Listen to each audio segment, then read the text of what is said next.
क्या है ये संसार की स्थिति? पुत्र नहीं है तो तुम रो रहे हो, वो पुत्र हो जाता है तब भी तुम रोते हो। महाराज श्री दशरथ इसलिए नहीं रो रहे हैं कि मेरे पुत्र नहीं है, इसलिए रो रहे हैं कि सृष्टि को शांता की आवश्यकता नहीं है, सृष्टि को तो श्री राम की आवश्यकता है। इसलिए इसमें एक चौपाई में एक बड़ा रहस्य छुपा हुआ है। एक बार भूपति मन माही, भई गलानि मुरु सुतनाही, तो गुरु ग्रह गयऊ तुरत मही पाला,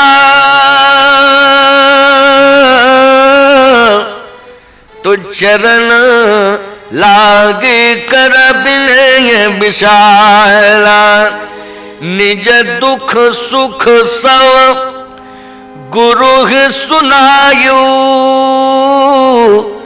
तब वशिष्ठ बहुविधि समझायु। गुरुदेव के पास पहुंचे, वशिष्ठ जी महाराज के चरणों में प्रणाम किया, और जैसे प्रणाम किया तो निज दुख और सुख गुरु ही सुनाए। निज दुख और फिर सुख, तो दुख किस बात का है भाई? दुख इस बात का है कि मेरे पुत्र नहीं है, और पुत्र सृष्टि को सुख देने वाला है, इसलिए सृष्टि में सुख नहीं है, इस बात का दुख है।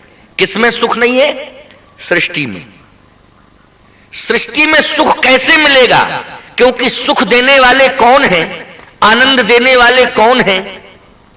आनंद भौतिक संसाधनों से प्राप्त नहीं हो सकता है। जीवन का सच्चा आनंद तो श्री राम को प्राप्त करने में है, क्योंकि जो आनंद सिंध सुख रसी, सी करते त्रैलोक सुपासी, सो सुख धाम राम यस नामा, ओ अखिल लोक दायक विश्राम, सो सुख धाम राम असनामा। इसलिए दुख इस बात का है कि सृष्टि में श्री राम की जरूरत है सृष्टि को, इसलिए श्री राम नहीं है। और सुख इस बात का है कि आज मैं गुरुदेव के चरणों में प्रणाम कर रहा हूं। देखो, जिस दिन गुरुदेव का चरण प्राप्त हो जाए ना, उस दिन ये समझ लेना चाहिए कि जीवन को बहुत कुछ प्राप्त हो गया, बहुत कुछ मिल गया। मिल गया कि नहीं? क्यों? क्योंकि आचरण तुम अच्छा बना नहीं पा रहे हो, बहुत प्रयास कर रहे हो, लेकिन फिर भी आचरण तुम्हारा नहीं बन पा रहा है। लेकिन याद रखना, उदास होने की आवश्यकता नहीं है कि हम आचरण अपना ठीक नहीं कर सकते हैं तो मुझे भगवान नहीं मिलेंगे। एक बात का ध्यान रखना, यदि तुम आचरण को स्वीकार नहीं कर पा रहे हो तो फिर एक ही उपाय है भगवान को प्राप्त करने का। अगर तुम आचरण से गिर गए हो तो गुरुदेव के चरणों को पकड़ लेना, भगवान की कृपा हो जाएगी, वो भगवान का दर्शन मिल जाएगा। क्योंकि गुरुदेव के चरणों की यही विशेषता है कि श्री गुरु पद नख मणि गण ज्योति, सुमुदित दिव्य दृष्टि ये होती।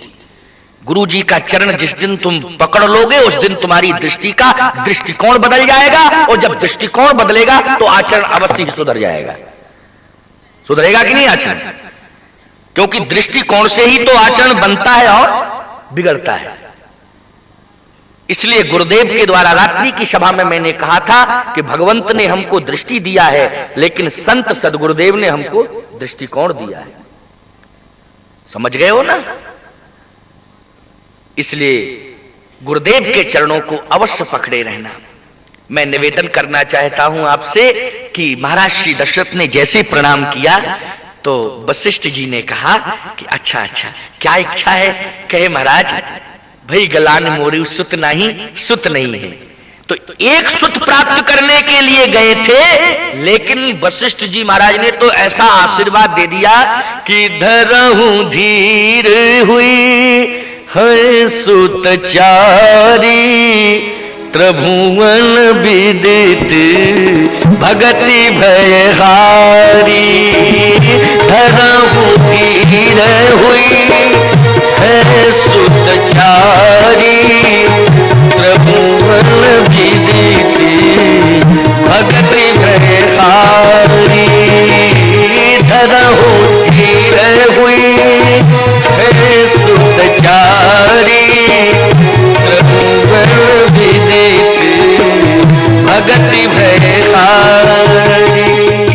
हमको गाना नहीं आता है, लेकिन कभी कभी गा देता। अच्छा अच्छा अच्छा।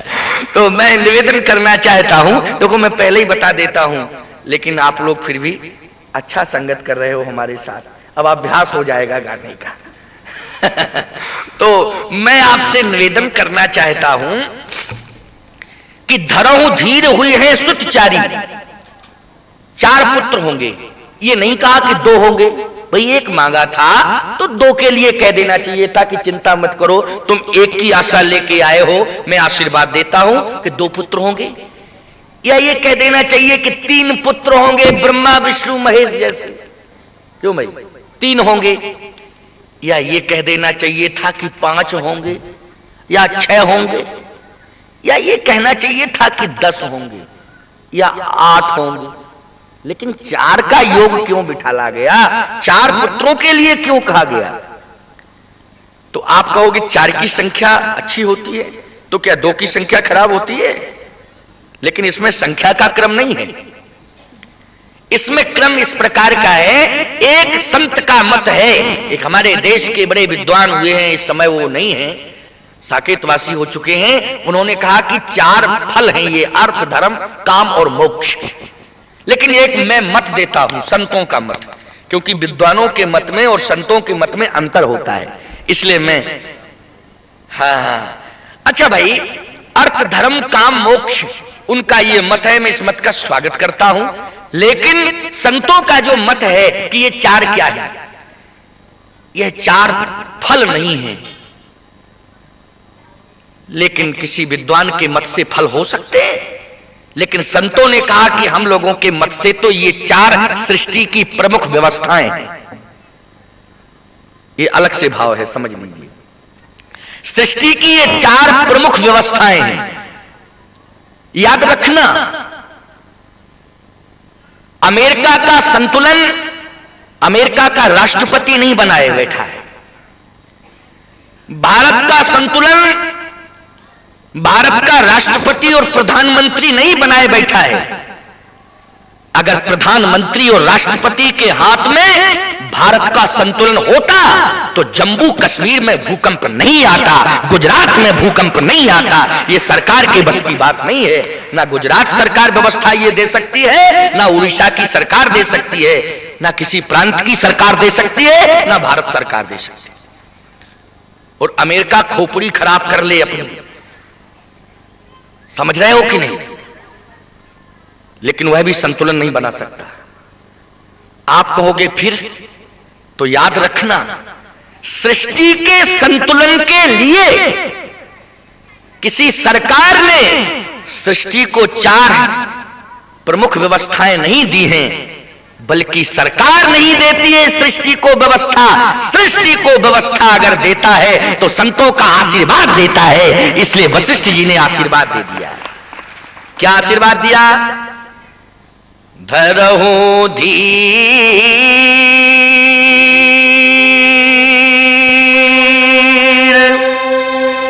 हुई है सुत चारी, त्रिभुवन विदित भगति भय हारी। त्रिभुवन बोलो, सृष्टि हो गया ना त्रिभुवन। अब आप विचार करना, भगति भय हारी। तो 4 सृष्टि को कौन कौन सी व्यवस्थाओं की आवश्यकता है? 4 प्रमुख व्यवस्थाएं कौन कौन सी हैं? तो समझना, पहली व्यवस्था, संपूर्ण सृष्टि को आनंद की आवश्यकता है। किसकी आवश्यकता है? आनंद की आवश्यकता, तो आनंद कौन देगा? याद रखना, शतरंज खिलाने वाला और खेलने वाला नहीं देगा आनंद। क्रिकेट का खिलाड़ी सचिन तेंदुलकर आनंद नहीं दे सकता है, समझ लेना। नाचने वाला अमिताभ बच्चन आनंद नहीं दे सकता है। आनंद कौन देंगे? ये तो सब तुम्हारा क्षणिक आनंद है ना। थोड़ा सा तुमने देखा, आजकल टीवी पर प्रचार आता है ना, सत्य के बारे में भी लोगों ने जाने क्या क्या नहीं निकाल दिया। एक बार मैं टीवी देख रहा था तो उस पर आया एक लड़का, बोला मम्मी आज का सत्य क्या है? कहा हमाम। एक हमाम साबुन का प्रचार आया ना कि तो वो लड़का कहता है मम्मी आज का सत्य हमाम। हमाम है सत्य, धर्म न दूसर सत्य समान, है ना कि हमाम। याद रखना, ये सब धर्म का जनाजा निकालने के लिए टीवी पर टेलीविजन पर आ रहे हैं और ऐसा दुष्प्रचार लोगों ने कर रखा है। मैं तो कहता हूं कभी कभी धर्म का संदेश देने वाले लोग ही धर्म का विरोध करने के लिए टेलीविजन पर आ जाते। एक बार, मैं किसी का नाम नहीं ले रहा हूं लेकिन आप सब समझदार बैठे हैं, एक बार एक गुरु ने आदेश दिया कि हम कल 7:30 बजे टेलीविजन पर दीक्षा देने के लिए आएंगे। 7:30 बजे समग्र शिष्य जो है समय से उपस्थित हो जाएं। और जैसे ही समस्त शिष्य इकट्ठे हुए, अपना पूजन की सामग्री लेकर के पहुंचे और ठीक 7:01 पर गुरुदेव आ गए। उन्होंने कहा पवित्र हो जाइए। पहले सब शिष्यों ने उस विधि से अपने आप को पवित्र किया, क्योंकि बताने वाला तो कोई था नहीं। किसी ने यहां डाला जल तो किसी ने यहां डाला, किसी ने ऐसे ही डाल दिया। कौन बताने वाला है? कोई मार्गदर्शक है ही नहीं, अपने आप सब काम हो रहा है। बस कहा अब आप लोग तैयार हो जाइए। हाँ, कान को टीवी के सामने करिए। और जैसे कान को टीवी के सामने शिष्यों ने किया, इतने में लाइट चली गई। अब गुरु चले गए और चेला अपने घर चले गए और सारी पूजन की सामग्री वहीं नीचे गिर गई। बताइए क्या है ये सब? यह सब धर्म के साथ खिलवाड़ हो रहा है। यह हमारे सनातन धर्म की परंपरा नहीं है। शिष्यों की संख्या बढ़ जाए तो क्या हम टेलीविजन पर मंत्र देकर के ही शिष्यों की संख्या बढ़ा सकते हैं? याद रखना, अगर गुरु शिष्य को स्वीकार नहीं करता है तो इसकी चिंता शिष्य न करे, लेकिन शिष्य ने अगर गुरु को स्वीकार कर लिया है तो जितना सजीव द्रोणाचार्य से अर्जुन को धनुर्विद्या का ज्ञान प्राप्त नहीं हुआ था, जितना मिट्टी के द्रोणाचार्य से एकलव्य को ज्ञान प्राप्त हो गया था। इसलिए शिष्य की आस्था तो होनी चाहिए। इसलिए धर्म के साथ खिलवाड़ नहीं होना चाहिए। आज वशिष्ठ जी महाराज ने कहा चिंता मत करो, 4 पुत्र होंगे। ये 4 सृष्टि की व्यवस्था है। तो विचारवान श्रोताओं जरा विचार करना, सृष्टि को पहले किसकी जरूरत है? आनंद की। तो आनंद के रूप में किसको दिया? कहे वशिष्ठ जी ने आशीर्वाद देकर के सारी सृष्टि को आनंद दे दिया, श्री राम जी को भेज करके। जो आनंद सिंधु सुख राशि, सीकर त्रयी लोक सुपासी। जो आनंद सिंधु सुख राशि, सीकर त्रयी लोक सुपासी। जो आनंद सिंधु सुख राशि। अच्छा, आनंद के रूप में श्री राम हुए तो केवल सृष्टि को आनंद की ही आवश्यकता है, इसके अलावा और किसी की जरूरत नहीं है। नहीं, दूसरी व्यवस्था की आवश्यकता। क्या? आनंद आपके जीवन में हो लेकिन भोजन की पर्याप्त व्यवस्था ना हो तो संतुलन खराब हो जाएगा कि नहीं हो जाएगा? बोलो। आज की सरकार यही तो संतुलन बिठालना चाहती है कि भूखे को भोजन मिले और गरीबों को भोजन मिले और पूरा गरीबों का भोजन सरकार ही खा जाती है। केवल संविधान बनता है, सारी सृष्टि को भोजन कोई सरकार नहीं दे सकती है। एक परिवार को भोजन देना मुश्किल की बात है, सारी सृष्टि को भोजन कौन दे सकता है? तो कहा संतों का आशीर्वाद। इसलिए संत ने आशीर्वाद देकर के सृष्टि को दूसरी व्यवस्था दिया। क्या? कभी सुभरण पोषण कर जोई,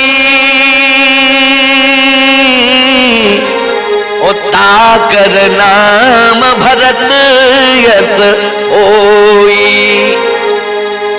इसलिए सृष्टि को दूसरी व्यवस्था दिया। श्री भरत जी को भेज करके महात्मा भरत सारे विश्व का भरण पोषण कर रहे हैं।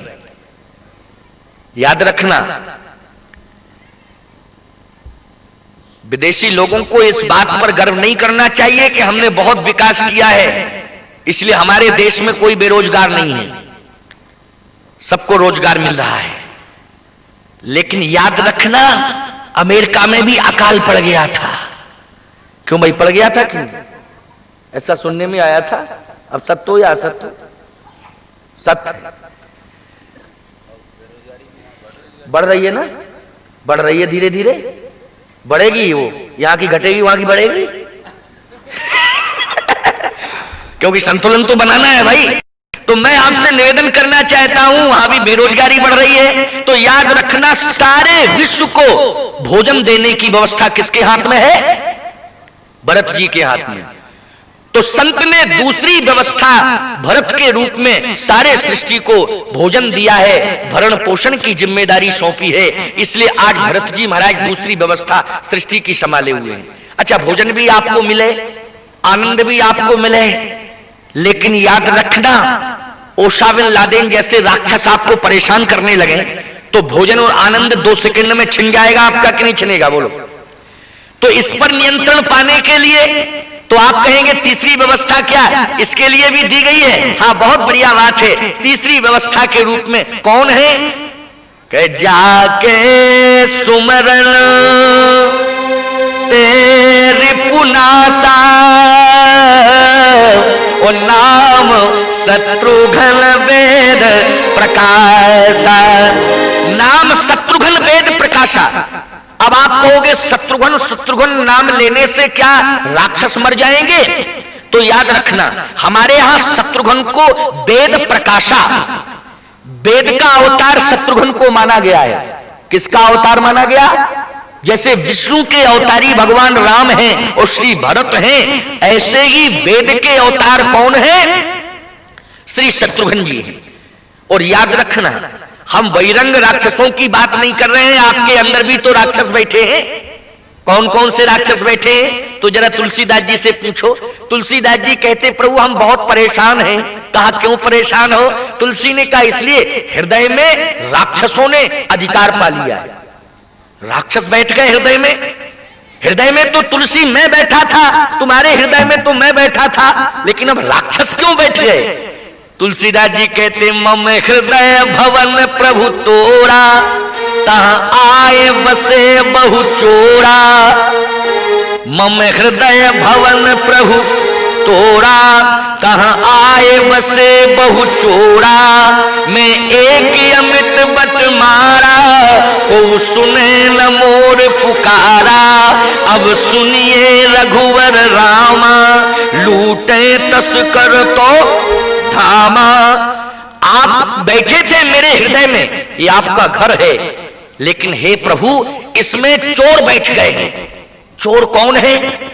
लुटेरे बैठ गए हैं। कौन है लुटेरे? कहे काम, क्रोध, लोभ, मोह। बोले ये लुटेरे हैं कि नहीं? ये राक्षस है कि नहीं? ओसामा बिन लादेन जैसे राक्षस को गोली से मारा जा सकता है, लेकिन काम, क्रोध, लोभ, मोह रूपी राक्षस को किसी बंदूक की गोली से नहीं मारा जा सकता है। कैसे मारा जा सकता है? वेदवाणी से। ये जो वेदवाणी हो रही है ना, उपदेश आप सुन रहे हो, बोलो ये हृदय के जो विकार हैं ये सब नष्ट हो रहे हैं कि नहीं? और ये विकारों का नष्ट होना ही राक्षसों का नष्ट होना है। यही एक उपाय है। तो शत्रुघ्न वेद हैं, इसलिए वेद वाणी से सृष्टि के जन प्राणियों के समस्त विकार नष्ट होंगे। इसलिए शत्रुघ्न जी को किस लिए भेजा गया है? अंदर के राक्षसों को समाप्त करने के लिए। ये तीसरी सृष्टि की व्यवस्था हो गई। अच्छा, चौथी व्यवस्था क्या है? तो याद रखना, चौथी व्यवस्था यह है कि राक्षस भी अंदर के समाप्त हो जाएं, आनंद भी मिल जाए, भोजन भी पर्याप्त मिले, लेकिन हम रात को सोएं और सुबह जाग ना पावे, और मकारा नींव ऊपर हो जाए और लेंटर नीचे हो जाए। बोलो भाई, तो सारा आनंद भोजन 2 सेकंड में समाप्त हो जाएगा। इसलिए पृथ्वी का संतुलन बनाने के लिए चौथी व्यवस्था के रूप में लक्षण धाम राम प्रिय सकल जगत आधार, ओ गुरु वशिष्ठ तहि राखेऊ लक्ष्मण नाम उदार। इसलिए लक्षण धाम राम प्रिय सकल जगत आधार। ये पृथ्वी किसके ऊपर है? किसके ऊपर है? शेषनाग के ऊपर। और ये शेष को किसने भेजा है? महात्मा वशिष्ठ के आशीर्वाद में भेजा कि नहीं भेजा? इसलिए ये सृष्टि के लिए 4 व्यवस्थाएं हैं। इसलिए 4 व्यवस्था के रूप में ये 4 पुत्र हैं। पहली व्यवस्था मैंने बताई आनंद, दूसरी व्यवस्था भरण पोषण, तीसरी व्यवस्था कि जो हृदय में राक्षस हैं उन राक्षसों को समाप्त करने के लिए शत्रुघ्न जी का योगदान, और पृथ्वी के संतुलन के लिए श्री शेषनाग का योगदान। समझ रहे हो ना? ये 4 व्यवस्थाएं। तो ये किसके आशीर्वाद से मिली 4 व्यवस्थाएं? संत के आशीर्वाद से। इसलिए व्यवस्था अगर कोई दे सकता है तो वह संत दे सकता है, संत का आशीर्वाद दे सकता है। चारों पुत्रों का जन्म हो गया। अच्छा, जैसे चारों पुत्रों का जन्म हुआ, एक व्यक्ति मुझसे कहने लगा, स्वामी जी एक बात बताइए, संसार में हम भी आए और संसार में भगवान भी आए, तो भगवान के आने में और मेरे आने में कोई अंतर समझ में आया आपको? मैंने कहा बहुत बड़ा अंतर आया। क्या? मैंने कहा तुम सजा भोगने के लिए आए हो। किसके लिए आए हो? सजा भोगने के लिए। बोले तो भगवान भी तो आए। मैंने कहा नहीं, जो अपराध करता है उसको सजा होती है, और जब सजा होती है तो वह जेल के अंदर पहुंचता है। कहां पहुंचता है? जेल के अंदर, कोठरी में बंद कर दिया जाता है। लेकिन जब कारागार मंत्री आता है तो फिर उसी कोठरी में वो जाता है। क्यों भाई? कारागार विभाग होता हमारे यहां, जेल मंत्री जिसको कहते हैं, एक विभाग है, वो भी जाता है। तो जिस कोठरी के अंदर अपराधी बंद है उसी कोठरी के अंदर जेल मंत्री पहुंच गया। लेकिन दोनों की परिस्थिति में अंतर हुआ कि नहीं हुआ? बोलो भाई। एक स्थान है, एक ही जगह दोनों, लेकिन एक अपराधी है लेकिन दूसरा अपराधी नहीं है। वो क्या है? वह जेल का निरीक्षक है, निरीक्षण करने के लिए गया। क्यों भाई? इस समय वह निरीक्षक के रूप में है, जेल का निरीक्षण करने के लिए गया है, और जिसने अपराध किया है वो सजा भोगने के लिए गया है। तो मैंने कहा जीव सजा भोगने के लिए संसार में आता है और परमात्मा संसार का निरीक्षण करने के लिए संसार में आता है। बस इतना ही अंतर। इसलिए परमात्मा किसके रूप में आता है? निरीक्षक के रूप में, निरीक्षण करने के लिए आता है। इसलिए हम लोग ऐसा नहीं कह सकते हैं कि संसार में तो सब सजा भोगने के लिए आते हैं तो परमात्मा भी आया। नहीं, भगवान तो निरीक्षण करने के लिए आए हैं। तो आज भगवान अयोध्या में आ जाते हैं। भगवान की पहली यात्रा अयोध्या से मिथिला की होती है। पहली यात्रा याद रखना, रामचरितमानस में 4 यात्राओं का वर्णन है क्रमशः। पहली यात्रा भगवान श्री राम के द्वारा होती है अयोध्या से लेकर के मिथिला तक की यात्रा। इस यात्रा को हम लोग कहते हैं कि भगवान की विवाह यात्रा। कौन सी यात्रा है? विवाह यात्रा। देखो, विवाह है, विवाह है, श्री रघुवीर विवाह है, और एक होता है विआह। विआह, विआह में और विवाह में अंतर है। विवाह किसे कहते हैं? विवाह कहते हैं कि दूल्हा वाह वाह, दुल्हन वाह वाह, बराती वाह वाह, भोजन वाह वाह, रसगुल्ला वाह वाह, लड्डू मालपुआ वाह वाह। जिसमें वाह वाह हो वो है विवाह, और विआह जिसमें आह आह हो, टीवी आह, कूलर आह, पंखा आह, डबल बेड आह, 10 लाख रुपया आह।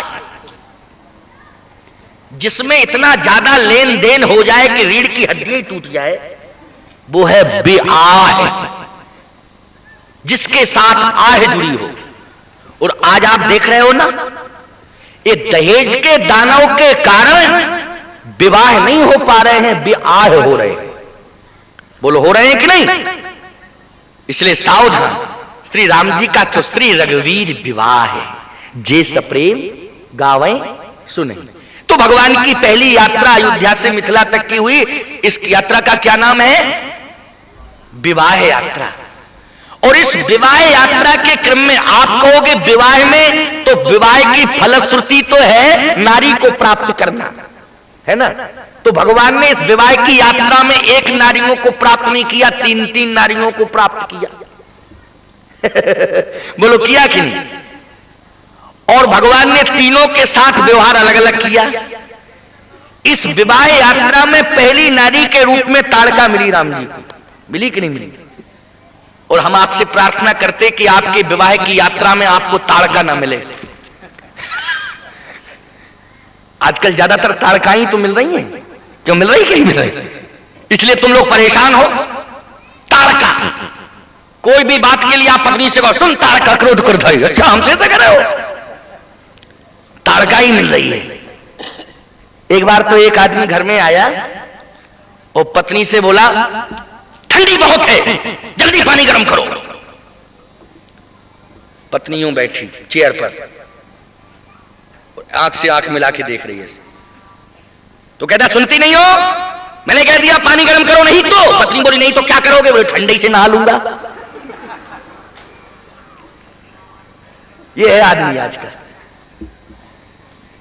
तो ताड़का ही मिल रही है विवाह में। भगवान राम को भी पहले ताड़का ही मिली, लेकिन भगवान श्री राम ने ताड़का को देखा तो ताड़का का मरण किया। क्या किया? मरण। पहली यात्रा के पहले क्रम में ताड़का, और दूसरे क्रम में अहिल्या, और तीसरे क्रम में माता जानकी। क्यों भाई? और भगवान ने तीनों के साथ अलग अलग व्यवहार किया। क्या? ताड़का का मरण किया और अहिल्या का तरण किया, और जानकी जी का वरण किया। ये तीनों अंतर भगवान ने किए कि नहीं किए? चले जात मुनि दीन दिखाई,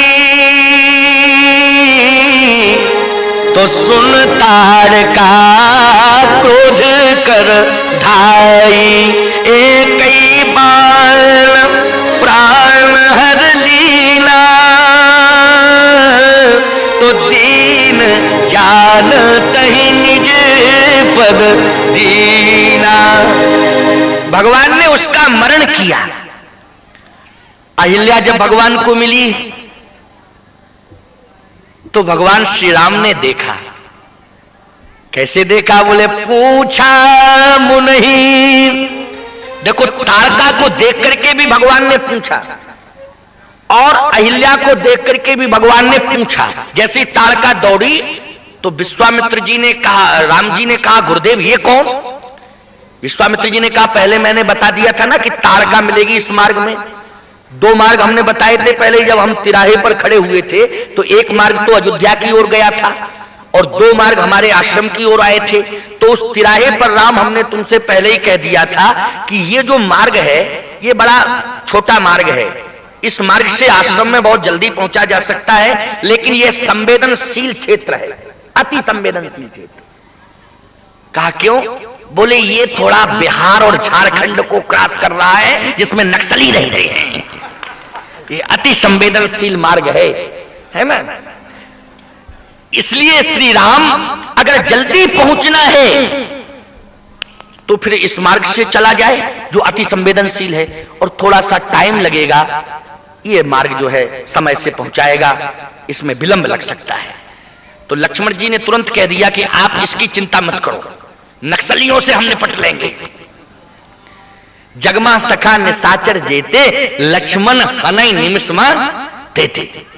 इसलिए आप चिंता मत करो। जैसे ही राम जी ने उस छोटी यात्रा, छोटे रास्ते से प्रवेश किया, तुरंत ताड़का दौड़ी। सुन ताड़का क्रोध कर धाई। विश्वामित्र जी से राम जी ने कहा, ये कौन, ये कौन? कहा, ये राक्षसी है, इसलिए राम इसका वध करो। राम जी ने कहा, गुरुजी आपने ये कहा था अति संवेदनशील क्षेत्र है, इस क्षेत्र में राक्षस रहते हैं, लेकिन ये तो राक्षसी है और आप कह रहे हैं इसको मारो, तो ये तो अबला है, अबला, और हम रघुवंशी अबला पर हाथ नहीं उठाते। विश्वामित्र जी ने कहा, तो पहले कहना चाहिए था ये तुमको, जब वो आक्रमण कर रही है तब कह रहे हो कि हाथ नहीं उठाते।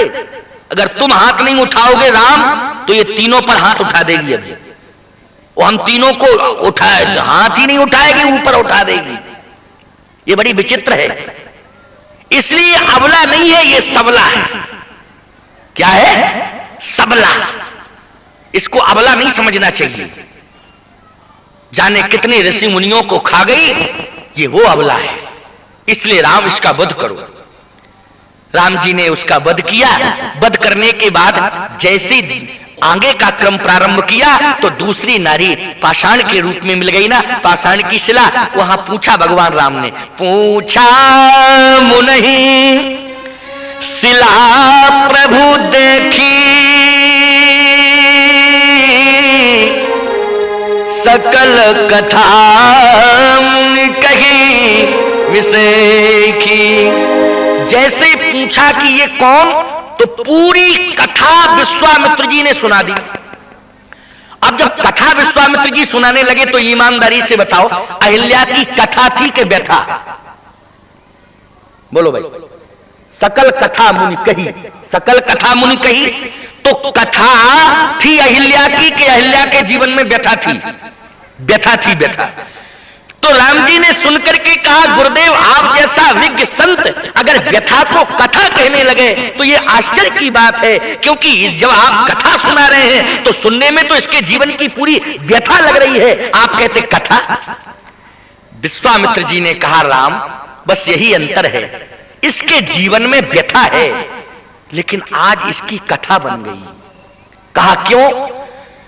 बोले जिस जीव के बारे में कहने वाला महात्मा हो और सुनने वाला परमात्मा हो, तो जिस जीव के जीवन की व्यथा को कहने वाला महात्मा होता है और सुनने वाला परमात्मा होता है, तो उस जीव की व्यथा व्यथा ना होके कथा हो जाती है। इसलिए रघुनंदन आज ये कथा हो गई इसकी, क्योंकि कहने वाला महात्मा और सुनने वाला परमात्मा। बोलो, सुनने वाला कौन था?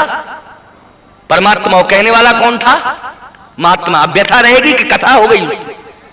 कथा। इसलिए इसकी ये कथा है। गौतम नारी श्राप बस उपल देहि धर धीर, और चरण कमल रज चाहती, अब तो कृपा करहु रघुवीर। कृपा करहु रघुवीर, अब इसके ऊपर आप कृपा करिए। भगवान ने कहा कि अब फिर समस्या सामने खड़ी हो गई। अबला को हम रघुवंशी कभी मारते नहीं हैं, लेकिन हम रघुवंशियों ने आपकी आज्ञा का पालन करते हुए उस अबला का वध कर दिया। लेकिन अब आप कहते गौतम नारी शापवश, ये ऋषि पत्नी है और हम क्षत्रिय हैं, हम क्षत्रिय हैं और ये ऋषि पत्नी है। ईमानदारी के साथ बताओ, क्षत्रिय के चरण ब्राह्मण छूता है कि ब्राह्मण के चरण क्षत्रिय छूता है? बोलो बोलो। हाँ, अरे आप लोग तो बड़े समझदार श्रोता हो, बहुत जल्दी जवाब दे देते हो और बड़े सुविज्ञ श्रोता मिले यहां। नहीं, कहीं कहीं तो ऐसे श्रोता मिलते हैं कि माथा खराब हो जाता है सुन के। एक जगह जो है एक श्रोता बीच से खड़ा होके बोला, स्वामी जी वर्णा नावर संगा नाम से लेके दहंतनो मानवा तक हम लोगों को रामायण याद है। एक एक श्रोता यहां पूरी रामायण याद किए बैठा है। हमने कहा तब तो हम अच्छे श्रोताओं के बीच में आ गए। अब मैंने कहा जरा इनका परीक्षण भी तो कर लूं। तो मेरी आदत है कि मैं जब परीक्षण करता हूं तो कह देता हूं कभी कभी चौपाई भूल जाता हूं, आप लोग याद दिला दिया करो, आप लोग याद दिला दिया करो।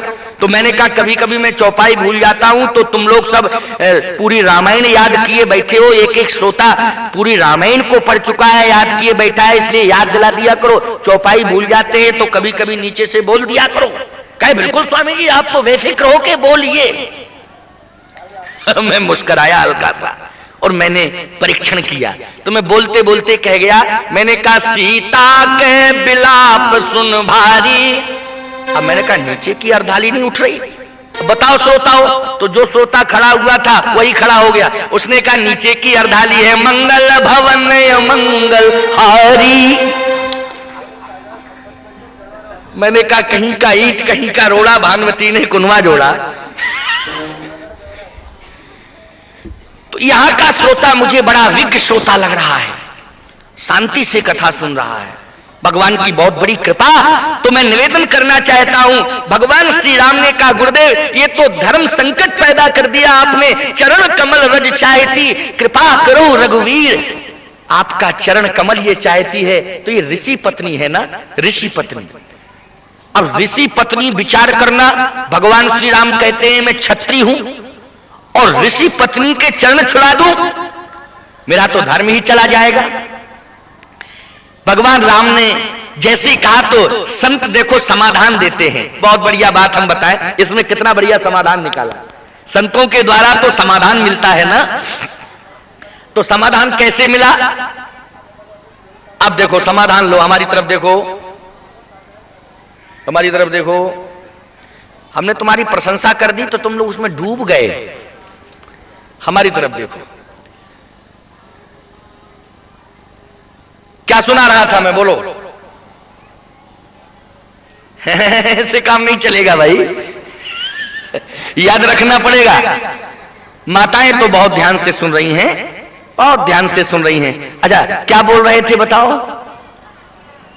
हाँ, देवियां उत्तर दे रही हैं, चरण कमल रज चाहती कृपा करो रघुवीर।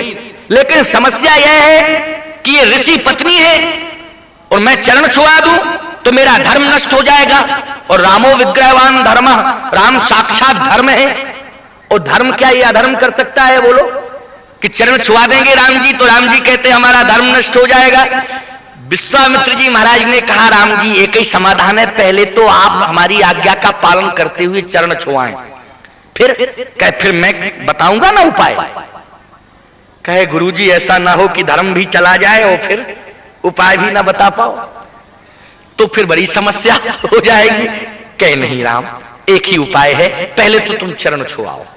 अच्छा, राम जी ने गुरु आज्ञा का पालन किया तो जैसे चरण छुलाया तो प्रकट हो गई पत्थर से। और जैसे ही प्रकट हुई तो प्रकट होकर के वह कहती है कि मेरा जीवन धन्य हो गया, चरणों का आश्रय पाकर के, चरण रज पाकर के मैं कृतार्थ हो गई। तो भगवान ने अहिल्या से कहा कि अहिल्या तुम्हें कैसा लग रहा है? तुम ऋषि पत्नी हो, मैं क्षत्रिय वंश अवतंश हूं, मैंने चरण छुलाया, क्या तुम्हें अपमान नहीं लगा? कहे नहीं सरकार, मैं तो कृतार्थ हो गई। कहा क्यों? कहे विकल्प यही तो था, चरण रज से ही कल्याण हो सकता था, मेरा उद्धार हो सकता था। कहा क्यों? कहा रज से ही पतन हुआ था और रज से ही उत्थान होगा। रज से पतन हुआ था, हाँ, तो फिर जिस रज से पतन हो सकता है अहिल्या, उस रज से उत्थान कैसे हो गया? अहिल्या ने कहा सरकार अंतर है रज में। कहा क्यों? कहे जब मेरा पतन हुआ था वह रज काम से जुड़ी थी, लेकिन जिस रज से मेरा उत्थान हुआ है वह राम से जुड़ी है, इसलिए राम से रज जुड़ चुकी है, इसलिए राम रज ने मेरा उत्थान किया है, राम रज ने मेरा उद्धार किया है, इसलिए मैं कृतार्थ हो गई हूं। समझ रहे हो? बात समझ में आ रही ना? इसलिए मेरा उद्धार हो गया, मैं तो कृतार्थ हो गई हूं। रघुनंदन राघव राम, जितने भी पत्थर थे उस वन के, वो पत्थर सब प्रसन्न हो गए। लक्ष्मण जी ने कहा, पत्थरों तुम क्यों प्रसन्न हो रहे हो? क्या तुम भी चाहते हो कि हमें भी छुड़ा दें? तो तुम सब इंसान बन जाओ। पत्थरों ने कहा, नहीं, हमें इंसान नहीं बनना है। कहा क्यों? कहे इंसान आपके काम नहीं आएगा, लेकिन पत्थर आपके काम आएंगे। ठीक है ना? ये पत्थर कहते हैं, हे राम, हमको इंसान नहीं बनना है, क्योंकि इंसान से अच्छा तो पत्थर होता है। किसी इंसान से पूछो यहां से भुवनेश्वर कितना किलोमीटर, तो कहेगा चले जाओ सीधे, जितना होगा उतना मिल जाएगा। लेकिन पत्थर कह देता है 330 किलोमीटर है। क्यों भाई? कह देता कि नहीं? पत्थर। लेकिन इंसान कहता है मुझे मालूम नहीं, चले जाइए, चले जाइए, आगे बढ़ो, आगे बढ़ो, आगे बढ़ो। कितना आगे बढ़ेगा? बताने वाला जब बताएगा नहीं तो कितना आगे बढ़ेगा? हिमालय से टकरा के मर जाए कि हिंद महासागर में डूब के मर जाए? बोलो भाई, आगे बढ़ने की भी एक हद होती है। लेकिन पत्थर कह देता है, क्यों भाई? इंसान को ढांढस बंधा देता कि नहीं बंधा देता राहगीर को कि 320 किलोमीटर है, और मनुष्य कहता मुझे कुछ पता नहीं है, चले जाइए। इंसान से अच्छा पत्थर होता है। रोड के हर मील पर लिख देना ये इबादत है। रोड के हर मील पर लिख देना ये इबादत है। नापाक जिंदगी को मंजिल नहीं मिलती। इसलिए याद रखो, पत्थरों से भी कुछ सीख लो तुम। पत्थरों ने कहा हमें इंसान नहीं बनना है, हम पत्थर ही ठीक है। तो प्रसन्न क्यों हो रहे हो? क्या चाहते हो? पत्थरों ने कहा हम इसलिए प्रसन्न हो रहे हैं कि हे राम, हम आपके ऋणी हो चुके हैं, लेकिन हैं हम पत्थर, इंसान नहीं है। लेकिन आपको वचन देते हैं कि आपके ऋण से एक दिन हम उर्ण होंगे। अच्छा, तुम ऋणी हो गए हो फिर उर्ण होगे? पत्थर होने के बाद भी उर्ण हो जाओगे? कि हाँ होंगे, क्योंकि हम पाषाण जाति के साथ आपने बड़ा न्याय किया। किया कि नहीं किया? क्योंकि एक पाषाण से एक नारी को प्रकट कर दिया। इसलिए हम पाषाण जाति के साथ श्री राम आपने बड़ा न्याय किया है। हम आपके ऋणी हो चुके हैं, लेकिन वचन देते हैं कि हम आपसे उर्ण होंगे। कब? हे राम, आज आप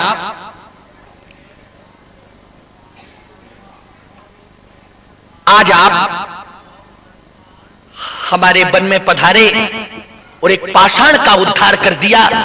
लेकिन हे राम, हम आज आपको वचन देना चाहते हैं, हम पाषाण के ऊपर संकट था, इसलिए आपने संकट मोचन बन करके हम पाषाण का उद्धार कर दिया है। लेकिन श्री राम, जिस दिन आपके जीवन में संकट आएगा और जब आप अपनी पत्नी को खोजते खोजते समुद्र के किनारे पहुंचोगे, तो पत्थर कभी पानी पर तैरता नहीं है, लेकिन हम पत्थरों को फेंक देना, हम तैर करके पुल बन करके आपको समुद्र से इस पार से उस पार कर देंगे। बोलो, ये पत्थर श्री राम के ऋण से उर्ण हुए कि नहीं हुए? पत्थर कभी जल पर तैरते नहीं हैं। वो बात अलग है कि एक पर सीता दूसरे पर राम लिख दिया, या राम दूसरे पर राम राम राम कह करके जोड़ दिया, या सीता राम कह के जोड़ दिया। ये क्रम अलग है, लेकिन यह भी एक क्रम है कि पत्थर श्री राम के ऋण से उर्ण हो रहे हैं। आज अहिल्या का उद्धार किया, उद्धार तो हो गया। अब राम जी बोले, गुरुजी अब हम क्या करें बताओ, हम तो फंस गए, अब आप बताओ हमारा उद्धार कैसे हो? विश्वामित्र जी बोले, अब राम हो जाएगा, चिंता क्यों करते हो? राम ने कहा, नहीं नहीं गुरुजी, ये गड़बड़ बात है, अब आप हमारा उद्धार करिए। अच्छा, इसी यात्रा के क्रम में अभी अयोध्या से भगवान जब तक अहिल्या का उद्धार नहीं किए थे तो प्रसन्न थे। हरस चले मुनिवृंद, नहीं वो क्या है, मुनि भय हरण, पुरुष सिंह दो वीर, हरस चले मुनि भय हरण। हरस चले, हर्षित होकर के राम जी चल रहे थे। लेकिन जैसे ही भगवान श्री राम ने अहिल्या पर चरण चुलाया और आगे चले तो प्रसन्न नहीं। आप कहो कैसे? जैसे राम जी चले तो गंगा के तट पर पहुंचे। चले राम लक्ष्मण मुनि संगा, तो गए जहां जग पावन गंगा। चले राम, पहले हरस चले मुनि भय हरण, लेकिन अब चले राम लक्ष्मण मुनि संगा। कोई शब्द प्रसन्नता का तो नहीं जुड़ा इसमें। गए जहां जग पावन गंगा, तो कहे राम जी प्रसन्न क्यों नहीं है? कहे इसलिए प्रसन्न नहीं है क्योंकि एक कार्य जो कर दिया ना, ऋषि पत्नी पर चरण रख दिया ना, प्रसन्न कैसे हो जाएंगे राम जी? फिर उद्धार कैसे होगा? तो याद रखो, अगर जीवन में देखो, ऐसा मत सोचना कि भगवान से अपराध हो गया। भगवान खुद कह रहे हैं, इसलिए हम कह रहे हैं कि मुझसे अपराध हो गया। यदि अपराध हो जाए तो प्रायश्चित करने के लिए आप गंगा के तट पर पहुंचे, मंदाकिनी के तट पर पहुंचे, या किसी तीर्थ में पहुंचे। कहां पहुंचे? तीर्थ में पहुंचे। तो राम जी कहां पहुंचे? गंगा के तट पर। गए जहां जग पावन गंगा, गंगे तव दर्शनार्थ मुक्ति। गंगा का दर्शन करने से ही मुक्ति मिल जाती है। और आज गंगा का दर्शन करने के लिए ही नहीं पहुंचे भगवान, बल्कि गंगा में स्नान करने के लिए पहुंचे। और जैसे गंगा में स्नान करने के लिए पहुंचे तो प्रायश्चित का एक सुंदर उपाय बताया विश्वामित्र जी ने। क्या? कि वो तीर्थ में पहुंचे व्यक्ति फिर गंगा में स्नान करे और ब्राह्मणों को दान दे। क्यों भाई? हो गया ना प्रायश्चित। और राम जी ने यही किया। क्या किया? बोले चले राम लक्ष्मण मुनि संगा, गए वो जहां जग पावन गंगा। चले वो राम लक्ष्मण मुनि संगा, गए वो जहां जग पावन गंगा।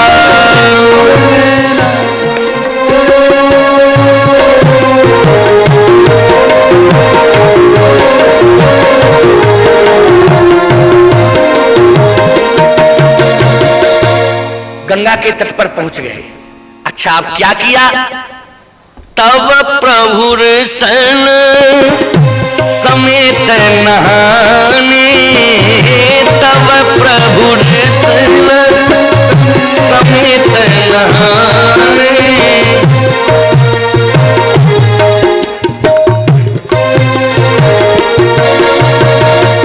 भगवान ने ऋषि के साथ स्नान किया गंगा में। अच्छा, जैसे ऋषि के साथ स्नान किया तो स्नान हो गया, गंगा का दर्शन हो गया, तीर्थ का निवास हो गया। इतने पर भी संतोष नहीं मिला तो विविध दान महिदेवन पाए। भगवान राम ने विप्रों को दान दिया। दान देकर के भगवान को पूर्ण संतोष मिल गया। फिर तो गोस्वामी जी को लिखना पड़ा कि हरस चले मुनि वृंद सहाया, तब बेग विदेह नगर निराया। अब राम जी के जीवन में प्रसन्नता आ गई। हरस चले मुनि वृंद सहाया, हर्षित होकर के भगवान चल दिए। कहां? बेग विदेह नगर निराया। जैसे बेग विदेह नगर निराया, अब उस नगर में एक बड़ी सुंदर घटना घटती है। जरा इस घटनाक्रम को समझ लीजिए। यहां तक राम जी को संतोष तो मिल गया, लेकिन पूर्ण संतोष कब मिला, बस इस बात को सुन लीजिए। और क्योंकि 12 बज गए हैं, थोड़ी देर तक और बैठो। हमारे स्वामी सत्य प्रज्ञानंद सरस्वती जी कह रहे थे कि महाराज जी 12 भी बज जाए तो चिंता की बात नहीं है, और अगर 12 से ज्यादा भी बज जाए तो चिंता की बात नहीं है, लेकिन यह चिंता की बात है कि भोजन तुम लोगों को देर से मिले। भोजन समय से मिलेगा, है ना, लेकिन भोजन ही मिल जाए और भजन ना हो पावे पूरा तो फिर गड़बड़ हो जाएगा मामला। इसलिए भजन खूब हो जाए, क्योंकि इसमें कल मैंने बताया था मात्रा नहीं है और भोजन में मात्रा है, तो ये बिना मात्रा का काम है। इसलिए थोड़ा सा समय और देखें आप, फलश्रुति और सुन लीजिए, फिर इस कथा को फिर आगे बढ़ाएंगे। अभी तो हमको 2 दिन और बोल रहे हैं ना, कल और परसों। कल कै तारीख है? कल 13, परसों 14। राम कथा 14 तक चलेगी और 15 को आशीर्वचन। 14। अच्छा, तब ठीक है, 2 दिन और हैं, इसलिए इस क्रम को समझते रहना। मैं निवेदन करना चाहता हूं, जैसे वेग विदेह नगर नियर आया, तो जैसे विदेह राज्य का नगर आया तो भगवान के मन में अब आप विचार करना, गिरा आरुत जल बीच सम कहियत भिन्न न भिन्न, बंदो सीता राम पद जिन्हि परम प्रिय खिन। तो एक बात का प्रमाण तो यह मिल रहा है कि कहियत भिन्न न भिन्न, तो एक ब्रह्म के रूप में हम श्री राम को माने तो क्या सीता जी भी ब्रह्म है? कहियत भिन्न न भिन्न। लेकिन समस्या यह है कि एक ब्रह्म बेटा बन के आया तो दूसरा ब्रह्म बेटी बन के आया। ब्रह्म एक ही है, वही ब्रह्म बेटा बन के कहां पहुंच गया? जनकपुर अयोध्या में। और बेटी बन के कहां गया? जनकपुर में। तो एक जगह बेटी क्यों बना, तो एक जगह बेटा क्यों बना? कहियत भिन्न न भिन्न, गिरा आरुत जल बीच सम। इसलिए बन गया क्योंकि जनक निष्काम कर्मयोगी हैं। और याद रखना, बेटी का बाप देना ही देना जानता है, लेना नहीं जानता है। समझ रहे हो कि नहीं? देना ही देना जानता ना, लेना नहीं जानता है। एक गिलास पानी तक नहीं पीता है, समझ लेना। अगर वो असली बाप है, और यदि वो बाप नहीं है तो बेटी का पूरा धन खा जाता है। उसको हम बाप कहां से कह दें? क्यों भाई? जो बेटी का धन खा जाती है। याद रखना, बाप उसी को हम कह सकते हैं, बेटी का बाप, जो बेटी के यहां का एक गिलास पानी तक ना पिए। वो कहता है महाराज हमने खाया था तो 10 रुपया दे तो दिया, एक थाली का हिसाब कर दिया। अरे थाली के हिसाब से हिसाब चुकता हो जाएगा? ये समझ लो, सोच लो। देखो भाई, जहां तक तुम्हारा चल जाए तो चलाओ, नहीं ऐसा मत कहना कि महाराज जी तो बड़ा धर्म संकट में डाल दिए, हम तो 3-4 साल से बेटिया का खा रहे थे, अब करें तो क्या करें? ये हमारी बात को स्वीकार कर लेना, ये मैं शास्त्र की बात कह रहा हूं। तो मैं निवेदन करना चाहता हूं कि बेटी का बाप देना ही देना जानता है। महाराज श्री जनक निष्काम कर्मयोगी हैं, इसलिए वो लेना नहीं जानते हैं, वो तो देना ही देना जानते हैं। और महाराज श्री दशरथ लेना भी जानते हैं, वो देना भी जानते हैं। क्यों भाई? लेने और देने की परंपरा महाराज श्री दशरथ के जीवन में है। वो लेना भी जानते हैं और देना भी जानते हैं। तो ब्रह्म ने निर्णय लिया कि ये लेना भी जानते हैं और देना भी जानते हैं, तो इनके साथ लेने का भी क्रम जुड़ा है, तो मैं इनके यहां बेटा बन जाऊं, क्योंकि बेटे का बाप लेना ही लेना जानता है और बेटी का बाप देना ही देना जानता है। इसलिए ब्रह्म जनकपुर में जनक जी के यहां बेटी बन गया और अयोध्या में वह ब्रह्म दशरथ के यहां बेटा बन गया।